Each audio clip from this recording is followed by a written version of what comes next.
तो अभी हम जो क्वेश्चन कर रहे हैं उसमें हमने शो करना है कि for any set A and B power set of A intersection B is equal to power set of A intersection power set of B.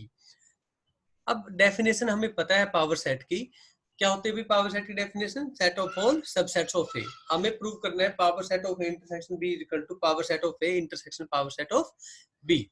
तो इसके लिए हम क्या प्रूव करेंगे कि जो लेफ्ट हैंड साइड है वो राइट हैंड साइड का सबसेट है और जो राइट हैंड साइड है वो लेफ्ट हैंड साइड का सबसेट है। मतलब आपको जो प्रूव करना है वो ये प्रूव करने की जो लेफ्ट हैंड साइड है वो सबसेट होगा राइट हैंड साइड का और जो राइट हैंड साइड है वो सबसेट होगा लेफ्ट हैंड साइड का। आपको ये चीज प्रूव करनी है। ऐसा प्रूव करते ही हमारा जो रिजल्ट है वो तैयार हो जाएगा। अब यहाँ पे हमने जो लिखना है वही लिखना है कि लेट एक्स। अब यहाँ पे मैंने स्मॉल एक्स लिख दिया तो मैं स्मॉल एक्स नहीं लिखूंगा। क्यों नहीं लिखूंगा? क्योंकि ये पावर सेट है and power set is subset of sets, मतलब power set is set of subsets, तो वो भी एक सेट होते हैं ना। तो अब हम कैपिटल एक्स लेके चलेंगे। तो capital X is a member of power set of A intersection B. Clear? अब ये तो एलिमेंट है ना पावर सेट का, इसलिए बिलोंग्स टू का साइन लगा। अगर यहाँ पे डेफिनेशन का यूज करें तो इसका मतलब जो x है वो सबसेट होगा a इंटरसेक्शन b का। अब जो x a इंटरसेक्शन b में है तो इसका मतलब x will be subset of a and x will be subset of b। तो इससे ये पता लगा कि जो x है अगर a का सबसेट है तो फिर वो मेंबर होगा पावर सेट ऑफ a का and x is also a member of power set of b। क्योंकि वो a का सबसेट है तो a के पावर सेट में होगा, b का सबसेट है तो b के पावर सेट में होगा। तो x जो है it will be an element of power set of a intersection power set of b। तो ये हमने प्रूव कर दिया। तो हेंस हमने क्या प्रूव कर दिया यहाँ पे?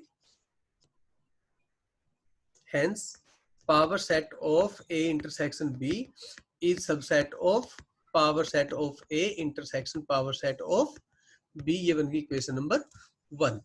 तो अब आपको इक्वेशन नंबर 2 बनानी है कन्वर्सली। अब हमें वर्कआउट करना है। तो कन्वर्सली में क्या है?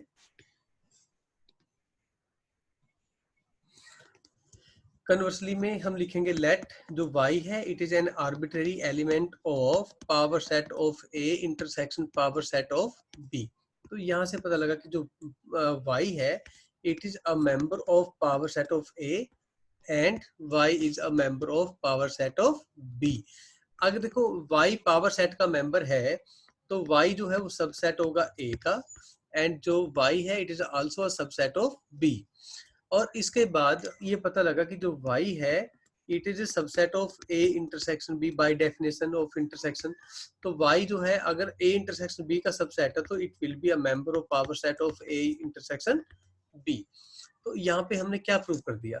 दस हमने प्रूव कर दिया कि power set of A intersection power set of B जो है it is subset of power set of A intersection B. तो ये नंबर 2 आ गया। तो भाई अब हमने लिखना है फ्रॉम 1 एंड 2। फ्रॉम 1 एंड 2 ये दोनों जो है आपस में क्या होंगे? इक्वल होंगे। Power set of A intersection power set of B is equal to power set of A intersection B. तो हमने ये रिजल्ट प्रूव कर दिया।